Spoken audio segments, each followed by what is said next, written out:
I never thought I'd find myself in a situation like this. I mean, who does? But here I am, sitting in our living room, feeling like my entire world has been turned upside down. I always considered myself a pretty straightforward guy, work hard, take care of my family, keep things simple. That was until last week when I started noticing small, weird things. Things I shrugged off at first, but now I realize were warning signs. It all started with little things: her changing her phone password, her excuse about needing more privacy, and her staying late at work more often. But I brushed it off. I didn't want to believe my wife, Lisa, could be unfaithful, not her. We've been through so much together and I trust her, well, I used to. It's not like I've never been suspicious before, but she always managed to convince me otherwise. That's how she's good at hiding things, smiling, acting innocent, convincing me I'm crazy. Then came the night I found the evidence. It was late, probably around midnight, and I couldn't sleep. I decided to check her phone just to see if she was hiding something. I had a gut feeling, and when I unlocked her phone, I saw it. A string of messages and photos that made my stomach drop to my shoes. The texts were explicit, filled with flirtation, and, more than that, photos of her in our bed, her face flushed and smiling like she was having the time of her life. But what cut me the deepest was a recent message, one that said, "Can't wait to see you again," with a heart emoji. That's when I realized she'd been lying all this time. For months, she's been carrying on behind my back. I felt my palms turn to ice and my knees go weak. I clutched her phone tighter, my mind racing. How did this happen? How long had she been lying? I sat there on the couch, shaking, trying to process what I'd just seen. My fingers curled into fists. I could feel my jaw tighten. I wanted to scream, but I kept it in. Instead, I looked around the room, our home, where everything felt suddenly alien. The smell of her perfume still lingered on her pillow, but now it felt like a mockery. This was supposed to be my sanctuary, and now it felt like prison. I remember feeling a cold rage bubbling up. The betrayal wasn't just on her part, it was also about who she chose, her own brother, my best friend's brother. I'd been close to him, trusted him. And now I find out he's been secretly living in our house, probably for months, while she was hiding her affair. The thought makes me sick. How many nights did I sleep next to her, unaware of what was going on right under my nose? I stayed up all night, holding her phone, looking at the evidence. The more I stared, the more I realized that I couldn't just brush this off. I needed a plan, something calculated, something I could control. I didn't want to lose my mind or do something reckless. I wanted justice, a way to make her regret what she did without turning into the monster she's made me feel like. So I started mapping out my next move. I knew this wasn't going to be easy. Confronting her would be brutal, and I had to be ready for her denial, her gaslighting, or whatever else she'd throw at me. But I also knew I couldn't let her get away with it, not without consequences. The trust was shattered, and I wasn't going to pretend everything was fine anymore. I needed proof, more than just texts and photos on her phone. I wanted a solid way to make her realize I wasn't going to turn into some cuckold. I had to be the one to take control, to show her I wasn't just going to accept this betrayal and walk away. I wanted her to feel the damage she'd caused, to see that her actions had consequences. And that's where I am now, sitting in the quiet before the storm. The house is silent, but inside I feel a storm of my own brewing. I've got a plan and I'm ready to execute it. I just need to figure out the right moment, the right way to do it. Because once I do, everything might change forever. And honestly, I don't think I'll ever be the same again. The next morning, I woke up with that heavy, sick feeling still lingering in my stomach. The kind of nausea that never quite goes away when your world has just shattered. I sat up in bed, eyes darting around the room, trying to grasp what I'd learned last night. It was like a bad dream come to life, except it was real. Every detail burned into my mind. The texts, the photos, those explicit images of her smiling in our bed with my brother-in-law Tom. I kept replaying everything I'd seen on her phone, feeling the heat rise in my chest. The betrayal was raw, fresh, and it hurt like hell. I'd been married to Lisa for 8 years. We built a life, a home, a routine. I never thought I'd be sitting here, questioning everything I believed about her, about us. Part of me wanted to confront her immediately, storm into her office, demand answers, rip her apart. but I knew I had to keep my head clear. If I showed her I was angry, it could backfire. I needed to be smart, calculated. That was the only way I'd get the truth I needed. I decided to start with her phone again, but this time I was going to look for more. Hidden apps, encrypted messages, anything that could give me a fuller picture.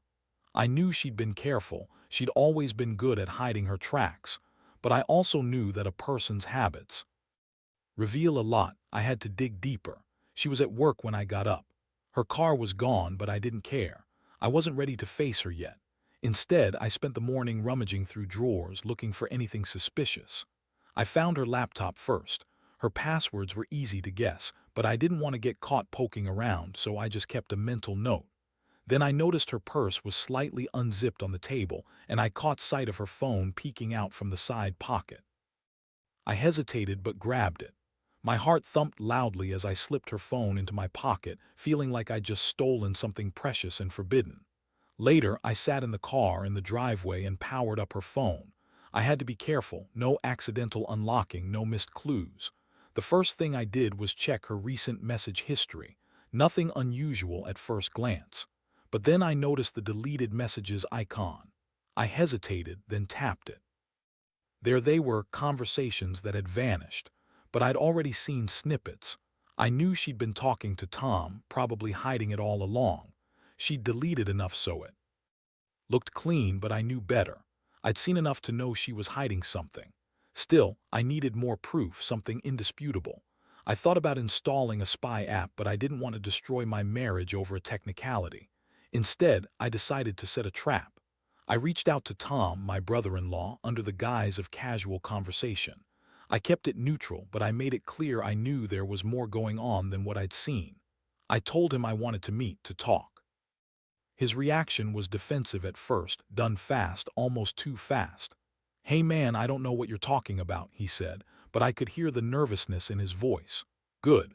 That means he's scared. I arranged to meet him later that evening at a local bar. I wanted to confront him face to face, test his guilt. I also planned to tell him that I had evidence, more than just texts, actual photos I'd taken from her phone. I wanted to see how he'd react, whether he'd try to deny everything or crack under pressure. I spent the day preparing. I kept feeling the sweat on my palms and the tightening in my chest. I couldn't eat much, couldn't focus on anything else. Every minute felt like an hour. I kept replaying the moment I found the photos and texts. The betrayal was so raw I could taste it. It was a bitter, metallic taste, like blood in my mouth. Finally, evening came.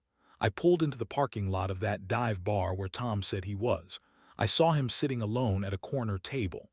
He looked nervous, fidgeting with his phone. I approached him calmly, trying to hide the storm inside. "Tom," I said evenly, "thanks for meeting with me." He looked up, then immediately tried to mask his nervousness. "No problem, man, what's up? I just want to talk about Lisa." I kept my voice steady, but my eyes burned into his. "I know about the affair, I saw the messages, the photos, you've been lying to me for months." His face paled. "Listen, I don't know what you're talking about." "Oh, come on," I cut him off sharply. "You're living in our house, you've been sleeping with my wife. And I've got proof." I slid my phone across the table, showing him the photos I'd saved.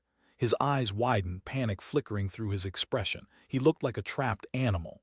"Look, I didn't mean for this to happen, it just things got complicated." His voice cracked, and I felt the satisfaction of knowing I had him cornered. This was just the beginning. I knew I had to be careful, though. I wanted him to feel the weight of his actions, not to push him into a corner where he'd do something reckless. I leaned in closer. "You've been living in my house, sleeping in my bed with my wife. How do you think that's going to end?" He swallowed hard. "I don't know, man, I really don't." I nodded slowly, feeling a strange calm settle over me. I'd set the stage. The next steps were critical. I already knew what I was going to do. I'd let the truth simmer, let her see that I knew everything. And when I was ready, I'd make her face the consequences. As I left that bar, I felt a strange mixture of relief and cold determination. I'd uncovered the truth. Now I was ready to make her pay. The next move was mine. The following days felt like walking on a razor's edge.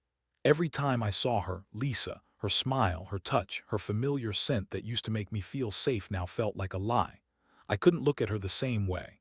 I could still see the photos in my mind, her face flushed, Tom's hands on her waist, the way she looked at him like he was the only thing that mattered. My stomach clenched every time I thought about it. I knew I couldn't go on pretending everything was normal, not anymore. I kept my distance, but I was planning my next move. I had everything I needed: proof, a clear plan, and the knowledge that I wasn't going to let her get away with this. I wanted her to understand that I knew. I wanted her to feel the weight of her betrayal. I spent hours in secret, mapping out my revenge, making sure every part was precise and calculated. One evening I sat her down, just the two of us. Her face was calm, too calm, like she was already expecting something. I don't think she realized how much I knew, how much I'd uncovered. I looked at her, feeling the cold fire inside me. "I need to talk," I said softly but firmly. "About us, about everything." She blinked, her expression unreadable. "What do you mean?" I reached into my pocket and pulled out her phone, the one I'd been secretly monitoring. "I saw your messages, the photos, the texts. How long have you been lying to me?" Her face didn't change, but her hands trembled slightly. "I don't know what you're talking about. You're overreacting." "Don't lie," I said, voice razor sharp. "I already know everything about Tom, about the secret living arrangements right under my nose. How long has this been going on?" Her eyes flickered, but she kept her composure. "It's not what you think. I made a mistake, that's all." "Made a mistake?" I snapped. "You're living in our house with my brother-in-law behind my back, and you call it a mistake? You've been lying, sneaking around, betraying everything we built." She looked away. I was confused. I didn't mean for it to go this far. That was the moment I decided I had enough. I wasn't going to beg or plead. I was going to give her a taste of what she'd done to me, something that would hit her where it hurt most. "I've got a plan," I said quietly, watching her reaction, "and I think you're going to regret ever crossing me." Her eyes widened slightly, but she quickly recovered. "What are you talking about?" "You'll see," I said, standing up. "You're not going anywhere until we clear this up. But just so you know, I'm not the fool you thought I was. I've got proof, everything I need. And I don't plan on letting this slide." She looked like she was about to say something, but I cut her off. "Get ready, Lisa. Things are about to change." That night I stayed awake, going over every detail of my plan. I knew I wanted her to feel helpless, to understand that her deception had consequences.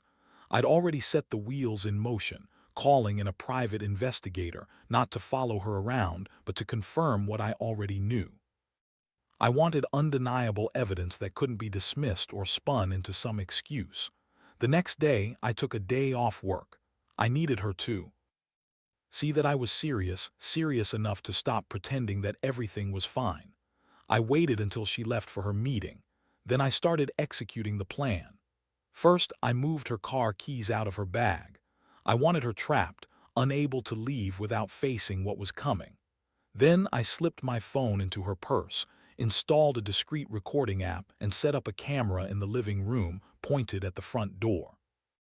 I wanted to catch hers and Tom's routines, the times she'd meet him, the details I'd need for what was coming next.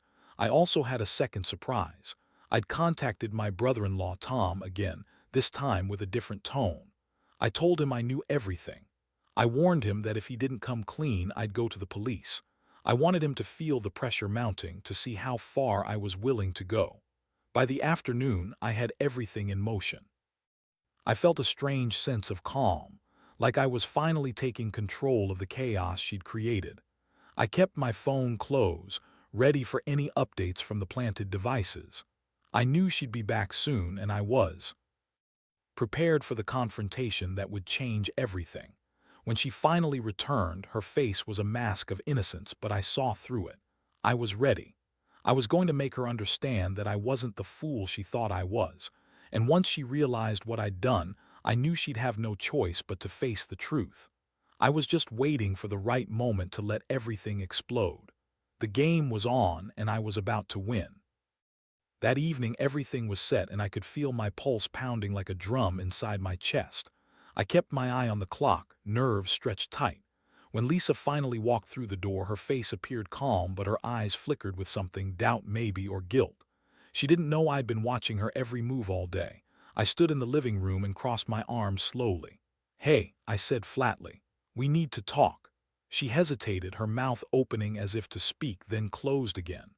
What's going on? I didn't give her the chance.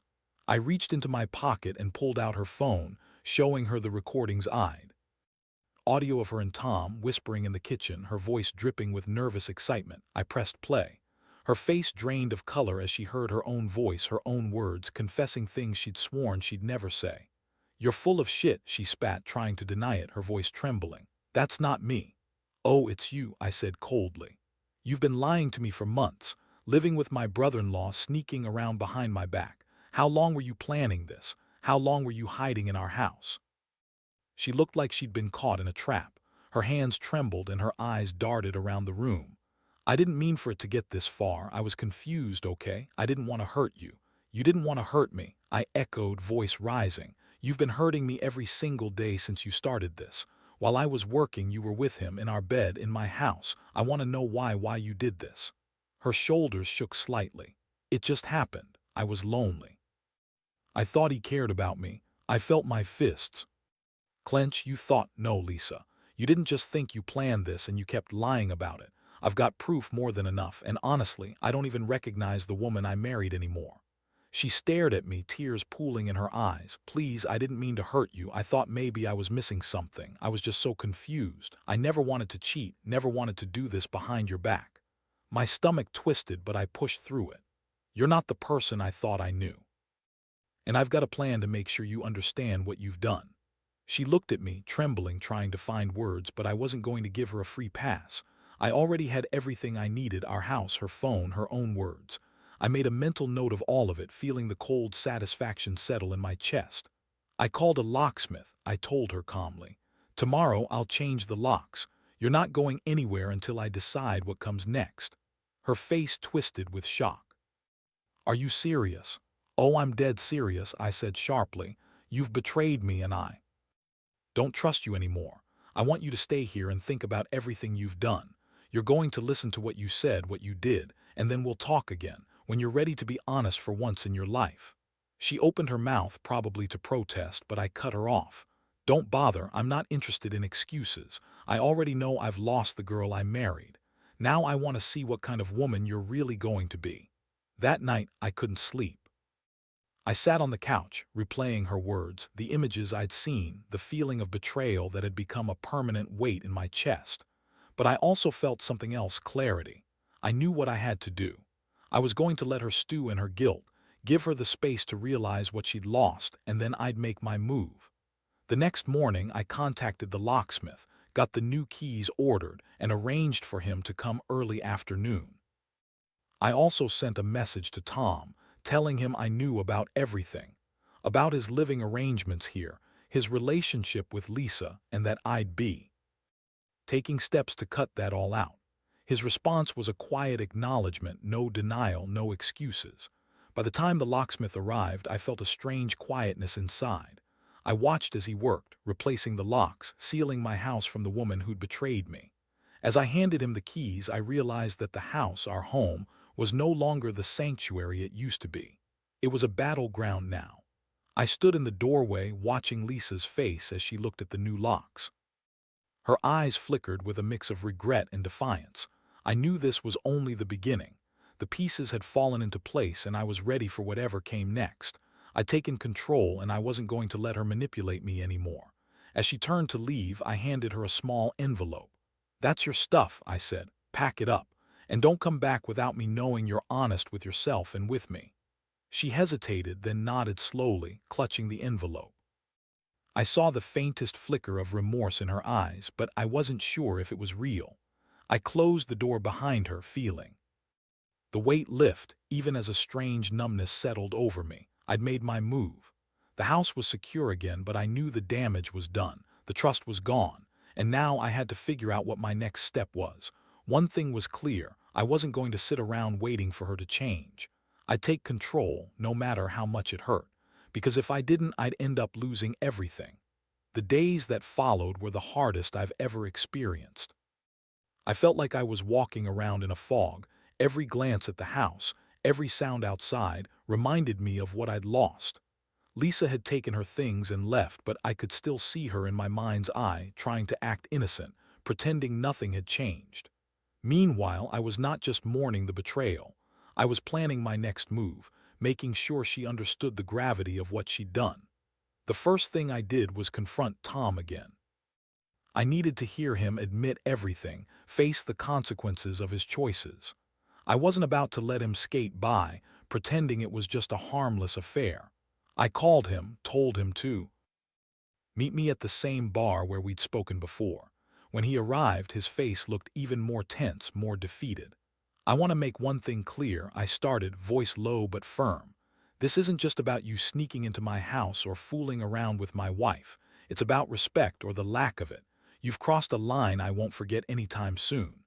He looked down at the table, an awkward silence stretching between us. Then he mumbled, I didn't mean for it to get so out of control. I was stupid. I leaned closer. You've been living in my house, sleeping with my wife. You think I'm just gonna shrug this off. You're lucky I'm not calling the cops or telling everyone I know, but I want more than that. I want you to understand what you've done, how much you've hurt me and my family. His eyes flicked up, guilt etched deep into his face. I know I messed up. I never wanted to ruin everything. I don't know what I was thinking. That was enough. I pulled out the photos I'd taken from her phone, screenshots of their messages. Pictures of her in our bed, her lips parted in a smile that now made me sick. I slid the phone across the table. Look at this. This is what your messing around looks like. You think this is just some silly affair. This is betrayal, Tom, deep and ugly. He grimaced, eyes darting away. I never thought it would come to this. Neither did I said, voice quiet but hard. But it's too late now. This ends, Tom, and you're going to regret ever crossing me. He nodded reluctantly, knowing I wasn't bluffing. I had everything I needed, proof, the power, and the knowledge that I was finally taking control. I told him to stay away from my house, from Lisa, and to think long and hard about what he'd done. I told him I was planning to cut all ties to make sure they both paid the price for their betrayal. That night I felt a strange sense of relief mixed with fury. The plan was set. Lisa was gone, the house was locked down, and Tom was on notice. But I knew this wasn't over, not yet. I had one last thing I needed to do, make her see what she lost, make her realize the damage she'd caused. The following morning, I went to work with a heavy heart. I wanted her to understand that I was serious about ending this. I had scheduled to meet with a lawyer to start proceedings for divorce. No more games, no more pretending. My mind was made up. I was done trying to fix what was broken. This was about reclaiming my dignity and moving on. As I left the house, I looked back at the door, my house that once felt safe. Now it felt hollow, like a shell of what it used to be. I could still feel her presence lingering in every corner, every crack. I knew I had to leave her behind permanently. I had to cut all ties. No matter how much it hurt, I had to be decisive. Later that evening, I sat in my car outside the house, staring at the empty driveway. I pulled out the divorce papers I'd printed earlier and signed them. The ink felt cold against my hand. I knew this was the final step in reclaiming my life. I put the papers in an envelope and carried them inside along with her belongings. As I stood there holding the envelope, I realized that I was finally taking control of the narrative. I was ending this chapter on my terms. No more secrets, no more lies, no more betrayal. It was time to start over. I placed her belongings in a box, sealed it tight, and handed it to the locksmith to drop off at her new place. Then I took the key to the house and handed it to the locksmith, locking away the past. I felt a strange weight lift from my shoulders with each step, and as I watched the house fade into the distance, I knew one thing for certain. The pain was still there, but I was done running from it. Now I was going to rebuild, not just for myself, but for whatever future I could still salvage. Because in the end, I realized that the only person responsible for my happiness now was me. The silence that settled after I handed over the keys was deafening. I watched her walk away, her figure small against the driveway, clutching that small box of her belongings like it was her last lifeline. I didn't feel victorious, at least not in the way I thought I would. Mostly I felt numb, like I'd been drained of everything I once was, and in its place a cold resolve had taken root. That night I sat alone in my apartment, staring at the stark emptiness where our home used to be. The walls echoed with memories, good ones, bad ones, everything in between. It was strange how quickly things could fall apart, how fragile trust was. I'd spent years building that life, only to have it shattered in a matter of months. But amidst the chaos, I finally found clarity. I'd done what I had to do. There was no going back. I took a deep breath, trying to steady myself. The ache in my chest was still there, but it was different now. Not the raw pain of betrayal, but a quiet sense of liberation. I'd cut the poison out, Lisa, Tom, the lies, and I was finally free to start over. Looking around my empty apartment, I realized I didn't need the house or her anymore. My future wasn't tied to those memories. I'd been living in the shadow of her deception, but now I was reclaiming my life piece by piece. The first step was accepting what had happened, then moving forward without looking back. I called my lawyer the next day to finalize the divorce. It was a straightforward process, no messy fights, no drawn-out battles. I just wanted it over. I knew I deserved a fresh start, a clean slate. That night I sent the official papers to her along with a simple message. It's over. Take care of yourself. The reactions came slowly as expected.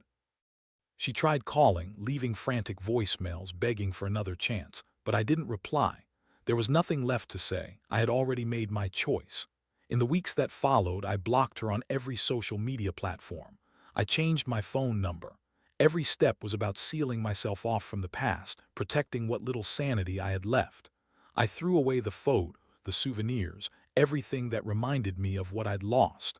I didn't want her ghost haunting me anymore. Instead, I focused on rebuilding what I'd lost myself. I went back to work, threw myself into projects I'd put aside. I started exercising again, feeling the sweat and muscle ache remind me that I was still alive.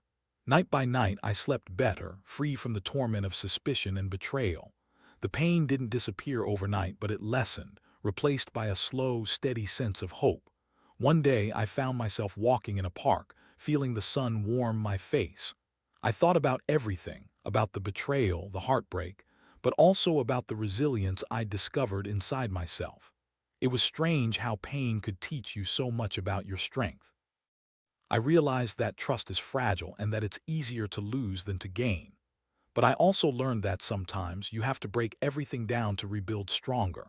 I'd lost my wife, my home, my sense of security, but I'd gained a new understanding of what I deserved: respect, honesty, loyalty.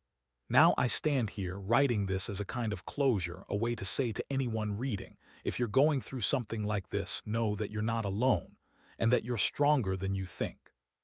Trust your instincts, protect your heart, and don't be afraid to walk away from the damage when it's time. Because in the end, the only one who can rebuild your life is you. I closed the chapter of that terrible story by finally taking action, handing over the keys, filing the papers, and walking out of the wreckage. I'm not perfect, and I still carry scars, but I'm alive and I'm free. And for the first time in a long while, I feel like I can breathe again. That's what matters.